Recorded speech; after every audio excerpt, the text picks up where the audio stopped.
Good morning everyone.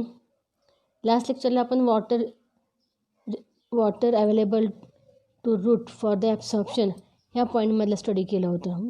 Water relation हा topic सुरू जो आहे, water relation in the plant water रिलेशनमधला जो काही 6.3 water available to root for the absorption हा पॉईंट बघितलेला होता.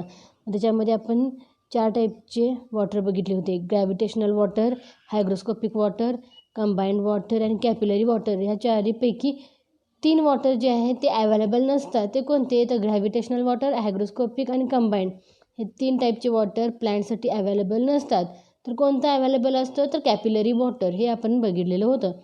त्याच्यानंतर वॉटर ॲब्सॉर्प्शनसाठी असणारे जे काही 3 फिजिकल प्रोसेसेस आपण स्टडी केले होते. There are 3 physical processes for the water absorption. The first is the imbibition, second diffusion and third osmosis.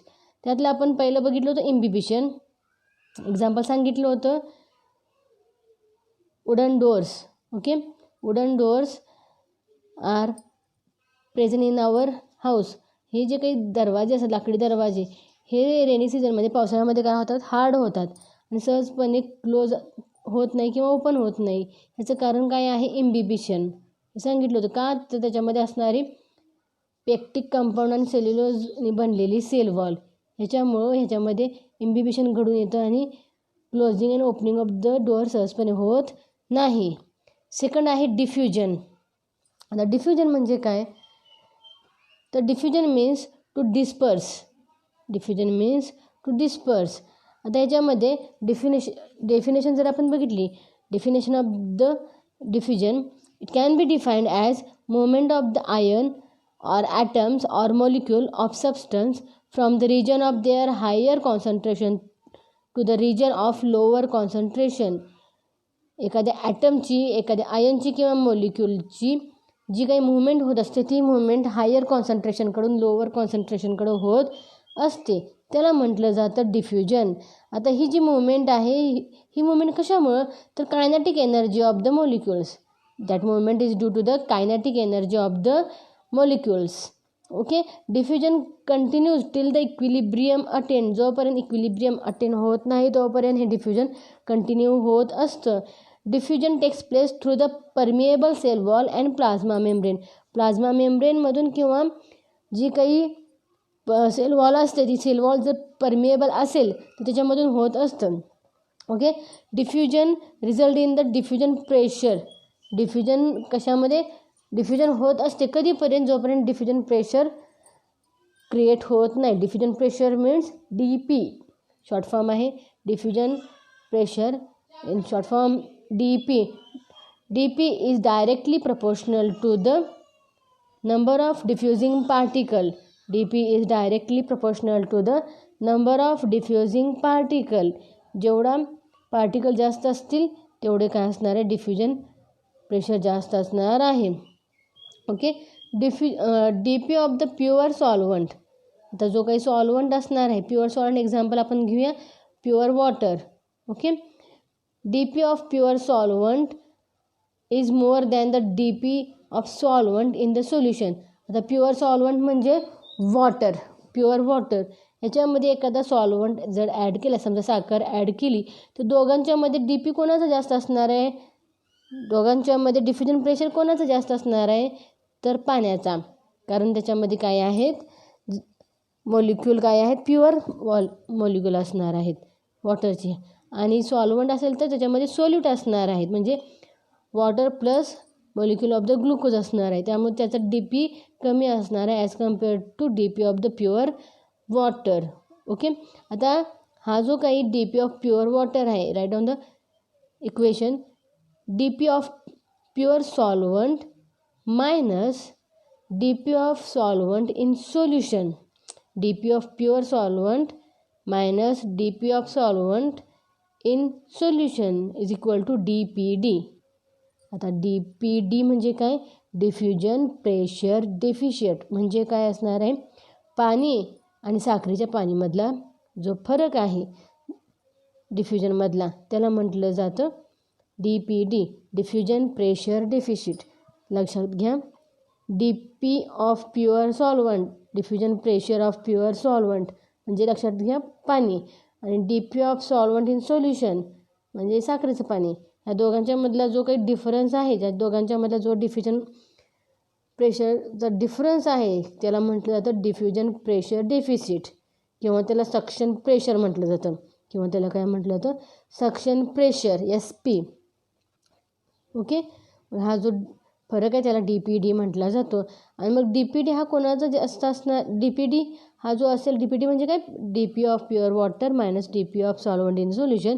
मग DPD is a term coined by the B.S. Mayor. B.S. Mayor यांनी ही term coin केली होती 1938मध्ये. आता हा जो काही DPD आहे it is very important because it is a deficit, diffusion pressure deficit, फरक काढणारा ही टर्म आहे. तर त्यामुळं डिफ्युजनला एक जास्त महत्त्व आलं. Diffusion play important role in the absorption of water. Water ॲब्सॉर्प्शनसाठी असणार आहे, कारण वॉटर फक्त ॲब्सॉर्ब होतं का नाही, वॉटरबरोबर अजून काय ॲब्सॉर्ब होतं, मिनरल्स. अजून conduction of water against the gravity. Water जे काही ॲब्सॉर्ब केलं जातं अगेन्स्ट ग्रॅव्हिटी होत असतं, बरोबर आहे का. गुरुत्वाकर्षणाच्या विरुद्ध दिशेने वॉटर ॲब्सॉर्ब केलं जातं, म्हणून याला महत्त्वाचा त्याचा रोल आहे. Exchange of gases and transport and distribution of food, ह्या सगळ्यांच्यामध्ये डिफ्युजनचा महत्त्वाचा रोल आहे. Diffusion play important role in first absorption of water, second absorption of mineral, third conduction of water against the gravity, fourth exchange of gases, fifth distribution of food. हे सगळं काय आहे, डिफ्युजनचा role आहे. तुम्हाला 2 मार्काला विचारलं जाऊ शकतं what is the role of diffusion, that are the role of the diffusion which you have to study. Okay, आता ह्याच्यामध्ये डायग्राममध्ये दाखवलेलं आहे तुम्हाला diffusion of water into the plant cell across the plasma membrane. आता डिफ्युजन हे plasma मेम्ब्रेनमधून पण होतं, सेल वॉलमधून पण होतं. आता बाहेर जी डायग्राम दाखवलेली आहे त्याच्यामध्ये आहे outside of the cell water molecule, water selective pore किंवा ॲक्वापोरियन म्हटलं जातं, सायटोप्लाझम आणि मेम्ब्रेन बायलेअर. ओके, तुम्हाला गेल्या वर्षी प्लाझ्मा मेम्ब्रेनचं स्ट्रक्चर झालेलं आहे, फ्लुइड मोझॅक मॉडेल, तोच मॉडेल इथं ड्रॉ केलेला आहे. याच्यामध्ये दाखवलेलं आहे की सेल आहे, सेलच्या बाहेर म्हणजे आउटसाईड द सेल काही वॉटर मॉलिक्युल्स आहेत. ओके, आत आहे का, तर आहेत. आत कुठून आलेले आहेत, तर वॉटर सिलेक्टिव्ह पोअरमधून आलेलं आहे, म्हणजे त्याच्यामधून असणाऱ्या गॅपमधून. त्या गॅपमधून वॉटरची एंट्री आत होत आहे. From the outside of the cell, inside the cell there is a entry of the water molecules. Okay, that water molecules are entry in the cell in the membrane bilayer. Bilayer मेम्ब्रेनमधून ते आत येतात. ह्या टाईपची process म्हणजे काय आहे, diffusion. मग जर एखादा बेदाणा किंवा मनुका आपण जर पाण्यात टाकला, बेदाणा हा कसा असतो, सुरुवातीला सुरकुतलेला असतो आणि पाण्यात टाकल्यानंतर काय होतं, तो फुगतो. त्याच्यामध्ये ह्या टाईपची प्रोसेस होत असते. बाहेरून जे वॉटर मॉलिक्यूल आहे ते त्याच्या आत एंट्री करतात. कधीपर्यंत, जोपर्यंत त्याचं पूर्ण टर्ग प्रेशर, पूर्ण जोपर्यंत ते टर्जिड होत नाही तोपर्यंत त्याच्यामध्ये वॉटरची मुवमेंट होत असते. Okay, this is about the diffusion. Now the next is the osmosis. Next physical process is osmosis. It is a process by which water enters in the cytoplasm of the root hair cell. Osmosis is a special type of diffusion of solvent through semi-permeable membrane. आता याच्यामध्ये फरक काय आहे diffusion आणि ऑस्मॉसिसमध्ये. डिफ्युजनमध्ये plasma membrane हा selective करत असतो, म्हणजे प्लाझ्मा मेम्ब्रेनमधून होत असतो किंवा सेल वॉलमधून वॉटर मॉलिक्यूलची एंट्री होत असते. पण ऑस्मॉसिसमध्ये काय आहे, high concentration to low concentration जी काही मुवमेंट होत असते ती movement through the semi permeable membrane होत असते. The diffusion of the solvent is takes place through the semi permeable membrane. Okay, this is the main difference. The cytoplasm of route hair cell contains minerals, sugar, etc. In other words, solution inside the cell is more concentrated than the outside the cell. Cell जर असेल, सेलच्या आतलं जे structure असतं, सेलमध्ये असणार cytoplasm आहे, त्या सायटोप्लाझममध्ये मिनरल्स असणार आहे, शुगर असणार आहे, अमायनो ॲसिड असणार आहेत, कित्येक कंपाऊंड त्याच्यामध्ये ऑर्गॅनिक इनऑर्गॅनिक कंपाऊंड्स असणार आहेत. ॲज कम्पेअर टू आउटसाईड, बाहेरच्या साईडला जे काही कंपाऊंड असतात, सेलच्या बाहेर जे काही केमिकल असतं त्याच्या तुलनेनं सेलच्या आत केमिकल जास्त असतात. म्हणजे inside the cell there is a stronger structure. Okay, strong structure असणार आहे, स्ट्रॉंगर सोल्युशन असणार आहे as compare to outside. Inside the cell stronger solution असणार आहे, outside the cell weaker solution असणार आहे. त्यामुळं आतून बाहेर जायची प्रॉब्लेम जास्त येत नाही. पण हे जे काही सॉल्वंट आहे, solvent from the weaker solution enter in the cytoplasm. बाहेरून जे काही सॉल्वंट असतात ते आत यायला बघत असतात आणि हे जे आत बघत असतात ते त्या सेलमधून येत असतात, त्या प्लाझ्मा मेम्ब्रेनमधून येत असतात. आणि त्या प्लाझ्मा मेम्ब्रेनमधून येताना जे काही सॉल्वंटची ट्रान्सफर होत असते त्याला म्हटलं जातं ऑस्मॉसिस. सेलच्या बाहेर असणारे जे काही मॉलिक्युल्स आहे, जे काही सॉल्वंट आहे ते सेलच्या आत यायला बघत असतात. मग त्या सेलच्या मध्ये काय असणार आहे, प्लाझ्मा मेम्ब्रेन. त्या प्लाझ्मा मेम्ब्रेनमधून आत यायला बघत असतात आणि ह्याच प्रोसेसला म्हटलं जातं ऑस्मॉसिस. डिफ्युजन आणि ऑस्मॉसिस बऱ्यापैकी सेम आहेत, पण फरक थोडाफार आहे. डिफ्युजन आणि ऑस्मॉसिसमध्ये फरक काय आहे तर डिफ्युजन सहजपणे होतं, पण ऑस्मॉसिससाठी there is a need of semi permeable membrane. If there is no semi permeable membrane there is no osmosis. In osmosis there is a need of the semi permeable membrane. तेव्हाच त्याच्यामध्ये solutions are take entry in the cell from the outside. Okay, this is called the osmosis. आता हे जे osmosis आहे, osmosis with the respect to the concentration and osmotic migration there R 3 types. Concentration आणि osmotic migration. Concentration म्हणजे काय आणि osmotic migration म्हणजे बघूया. आता सेल आहे, ओके, आता सेलमध्ये सेलमध्ये जे काही सोल्युशन्स असतात त्याच्यावर 3 टाईप केलेले आहेत. त्यातला पहिला जो आहे हायपोटॉनिक. हायपोटॉनिक म्हणजे काय, वीक सोल्युशन असणार आहे. हायपोटॉनिक म्हणजे काय असणार आहे, solution is weak or strong solvent. लक्षात घ्या, solvent plus solute is equal to solution. आपण सोल्युशन कशाला म्हणणार आहोत, solvent plus solute is equal to solution. मग आता सोल्युशन जे आहे हायपोटॉनिक सोल्युशन जर असेल तर त्याच्यामध्ये काय असणार आहे, जे काही सॉल्वंट आहे तो सॉल्वंट जास्त असणार आहे आणि सोल्यूट कमी असणार आहे, वीक सोल्युशन असणार आहे. वीक सोल्युशन असेल तर त्याला म्हटलं जातं हायपोटॉनिक. सोल्यूट कमी असणार आहे, साखरेचं पाणी. एका कपामध्ये जे असेल 1 चमचा आपण साखर टाकली तर जी कंडिशन होईल ती एक लक्षात घ्या. आणि एका कपामध्ये 4 चमचे आपण साखर टाकली पाण्यामध्ये, ती जी कंडिशन असेल ती एक कंडिशन. दोघांच्यामध्ये जास्त गोड कोणतं असणार आहे, ज्याच्यामध्ये 4 चमचे टाकले त्याला म्हटलं जातं हायपरटॉनिक. आणि हायपोटॉनिक म्हणजे थोडं टाकलेलं वीक सोल्युशन जो आहे. ओके, मग हायपोटॉनिक म्हणजे काय, वीक सोल्युशन ज्याच्यामध्ये थोडंसं सोल्यूट आहे त्याला म्हटलं जातं हायपोटॉनिक. हायपरटॉनिक म्हणजे ज्याच्यामध्ये स्ट्रॉंग सोल्युशन आहे त्याला म्हटलं जातं हायपरटॉनिक. आणि आयसोटॉनिक म्हणजे काय, जेमतेम असेल तर त्याला म्हटलं जातं isotonic. Okay, hypotonic means weak solution or strong solvent having low osmotic concentration.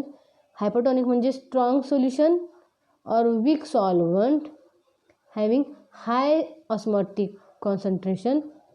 Okay, आणि आयसोटॉनिक म्हणजे काय, having such a concentration of solution there is neither gain or nor loss of water in an osmotic system. In other words, concentration outside and inside cell is the same. लक्षात घ्या, हायपोटॉनिक म्हणजे थोडंसं गोड, हायपरटॉनिक म्हणजे जास्त गोड, आणि आयसोटॉनिक म्हणजे जेमतेम असणार. हे मी तुम्हाला साखरेच्या पाण्याचं उदाहरण दिलं का, फक्त समजावं म्हणून. परीक्षेमध्ये हे असं लिहू नका, फक्त लक्षात यावं आपल्या हायपोटॉनिक, हायपरटॉनिक आणि आयसोटॉनिक हे सांगितलं. ह्या टाईपची कंडिशन कशामध्ये असणार आहे, सेलमध्ये होणार आहे. ओके, मग ह्या टाईपमध्ये हे जे काही विथ रिस्पेक्ट टू कॉन्सन्ट्रेशन जे काही सांगितलं हे 3 टाईप त्याच्यामध्ये आहेत, डिवाईड झालेले आहेत. आता ऑस्मॉसिस जर आपण ॲक्च्युअली ही जर टर्म बघितली, osmosis is of 2 types. First is exosmosis and second is endosmosis. तर एक्झोऑस्मॉसिस म्हणजे काय? It is a migration of solvent. It is migration of solvent from the cell outside. It causes flaccidity of cell. Exo म्हणजे काय? बाहेर. सॉल्वंटची transfer होते कुठं? Outside the cell. आत सेलच्या आत जे काही सॉल्वंट आहे, जे काही वॉटर आहे, त्या वॉटरची मुवमेंट होते, मायग्रेशन होतं सेलच्या बाहेरच्या साईड, आउटसाइड द सेल, तेव्हा त्याला म्हणतात एक्झोऑस्मॉसिस. एंडोऑस्मॉसिस म्हणजे काय? Migration of the solvent in to the cell. It causes turgidity. It is the cytoplasm become turgid. त्याच्या दोघांच्या मध्ये एक्झाम्पल घ्या. जर बिया आपण मनुका जर आपण बघितला, मनुका हा जो आहे जर पाण्यात टाकला, मनुका तयार कशापासून होतो? द्राक्षापासून. द्राक्षाचं स्ट्रक्चर कसं असतं? टाईट असतं, बरोबर आहे का? त्याची स्किन कशी असते? टाईट असते. त्याच्यापासून मनुका तयार होतो. मग मनुक्याची स्किन कशी असते? वरचं लेअर हा सुरकुतलेला असतो. म्हणजे द्राक्षापासून मनुका तयार होतो. मग तेव्हा त्याच्यामध्ये कोणती प्रोसेस होते? एक्झोऑस्मॉसिस. जे काही वॉटरची मुवमेंट आहे ती वॉटर काय होतं? मायग्रेट होतं, नाहीच होतं, बाहेर निघून जातं. त्याचं इव्हॅपोरेशन होतं. नंतर मग त्या द्राक्षांच्यापासून मनुका तयार होतो. तिथं एक्झोऑस्मॉसिसची प्रोसेस झाली. फ्लॅसिड सेल तयार झाली, त्या म्हणजे सुरकुतलेली सेल तयार झाली. आणि एंडोऑस्मॉसिस म्हणजे काय? जे काही बेदाणा जर असेल, मनुका जो असेल, तो पाण्यात टाकला तो परत फुगतो आणि परत टाईट होतो, त्याची सेल परत टाईट होते, बरोबर. आणि त्या टाईट झालेल्या सेलला म्हटलं जातं टर्जिड सेल. टाईट झालेल्या सेलला काय म्हटलं जातं? Turgid cell. मग ही जी आहे एक्झोऑस्मॉसिस, एंडोऑस्मॉसिस. द्राक्षापासून बेदाणा तयार म्हणजे एक्झोऑस्मॉसिस झालं, आणि बेदाण्यापासून पूर्ण द्राक्षासारखं स्ट्रक्चर तयार, टर्जिड सेल तयार होणे म्हणजे endosmosis. This is the 2 types of the osmosis. Okay.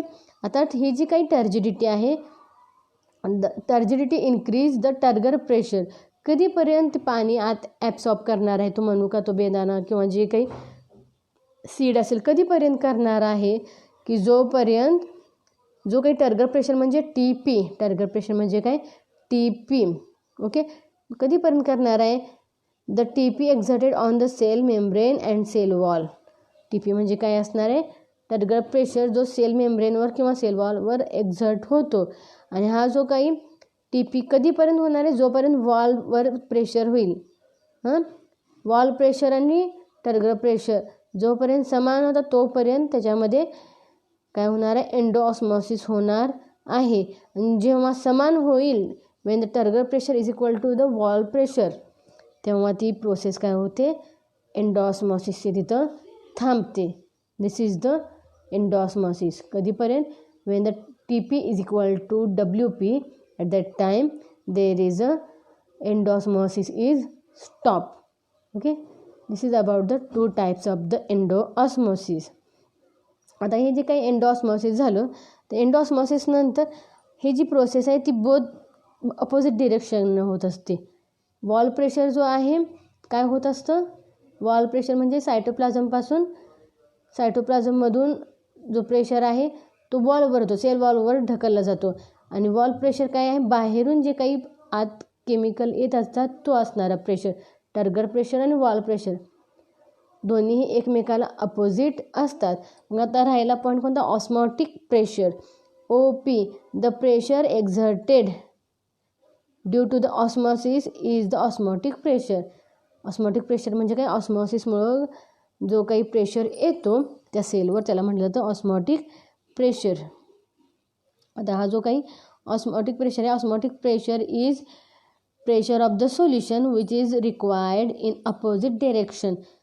Osmotic pressure हे अपोजिट डायरेक्शनमध्ये होत असतं so as to stop the entry of solvent molecule in the sale.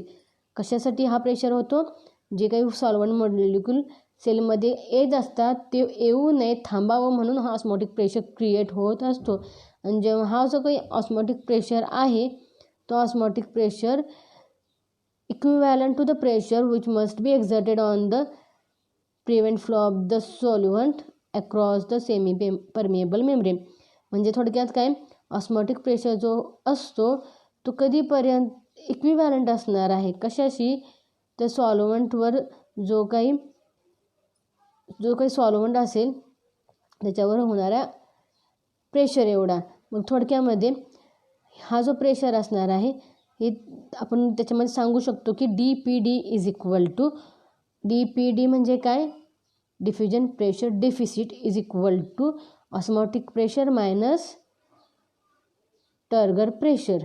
Okay, DPD is equal to osmotic pressure म्हणजे काय, त्या सोल्युशनवर असणारं pressure minus turgor pressure म्हणजे त्या सायटोप्लाझमने त्याच्यावर प्रेशर जो क्रिएट केलेला आहे. आणि आपण म्हटलेलं आहे TP इज इक्वल टू काय म्हटलेलं आहे, WP.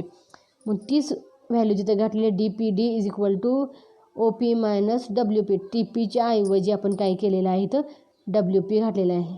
ओके, आणि हा जो काही WP जो आहे, समजा आता DPD is equal to OP osmotic pressure minus wall pressure. Flaccid सेलमध्ये TP हा 0 असतो, टर्गर प्रेशर काय असतं, 0 असतो, म्हणजे त्याच्यावर कोणताही प्रेशर नसतो, बाहेरून कोणताही प्रेशर नसतो. तेव्हा DPD is equal to OP. TP नाही म्हणजे काय, वॉल प्रेशरच नाही त्याच्यावर कोणता, फ्लॅसिड सेलमध्ये मनुक्यामध्ये कोणताही प्रेशर नसतो, फक्त ऑस्मॉटिक प्रेशर असतो, टर्गर प्रेशर नसतो, म्हणून DPD is equal to OP. पण टर्जिड सेलमध्ये काय असणार आहे, हे दोन्ही प्रेशर समान असतात, एकमेकाला समान असतात. टर्गर प्रेशर आणि ऑस्मॉटिक प्रेशर दोन्ही एकमेकाला समानच असतात, त्यामुळं त्याच्यामध्ये DPD हा 0 असतो. ओके, हे जे इक्वेशन लक्षात ठेवा, DPD is equal to OP minus TP, but TP is equal to WP. TP is equal to WP, turgor pressure equal to wall pressure. So DPD is equal to OP minus WP. In the flaccid cell मनुक्यामध्ये काय होतं, turgor pressure is 0, so the WP असेल तो काय असणार आहे, TP असणार आहे. आणि TP 0 आहे म्हटल्यावर काय असणार आहे, DPD is equal to OP. TPच्या जागी आपण 0 जर लिहिलं, DPD is equal to OP. Turgid सेलमध्ये ऑस्मॉटिक प्रेशर आणि टर्गर प्रेशर सेमच असतं, त्यामुळे याच्यावर कोणताही जर आपण फरक काढला तर फरक 0 असणार आहे, म्हणून DPD is equal to 0. So TP is equal to OP. This is about the osmotic pressure. Okay, thank you.